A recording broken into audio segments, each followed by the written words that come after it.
Hello ဇာတိကရင်ထေဆိုင်ရပါဖန်ရပါရှင်ဒီနေ့အနောစီမှာချိတ်ထမိန်အထည်အရေအတွက်၄မျိုးအများကြီးပဲထပ်ဝင်ထားပါတယ်ကာလာအသစ်တွေရောနောက်ထပ်ကာလာအစမ်းလေးတွေရောအများကြီးပဲတင်လာပေးပါတယ်နော်ချိတ်ထမိန်အရေအတွက်၄မျိုးပါအရန်ပဲလှပါတယ်ချိတ်နမယ်လေးနဲ့ချိတ်အစင်လေးကိုအနောကတွဲပြီးတော့ပြပေးပါမယ်နော်အနောအခုပြပေးတဲ့အစင်လေးကဒါတော်ဝင်ချွန်းအစင်လေးပါအပြာရောင်လေးပါအရန်ပဲလှပါတယ်ကာလာလေးကကြတော့အပြာရယ်နှုတ်စိန်ရယ်အဝါရယ်ဆိုပြီးတော့ဝင်ထားပါတယ်နောက်တစ်ဆင်ပြပေးမယ်နော်နောက်တစ်ဆင်ကတော့ဒီအစင်လေးပါ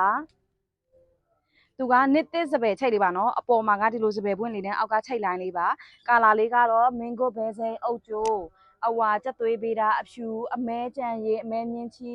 ကာလာအမဲကြက်သွေးအဲ့ဒါတွေဝင်ထားပါတယ်နော်ဒါလေးကနံပါတ်1အစင်လေးပါနောက်တစ်ဆင်ပြပေးပါမယ်နောက်တစ်ဆင်လေးကတော့စိန်နန်းတော်ချိတ်လေးပါသူကတော့ဒီမှာကဒီလို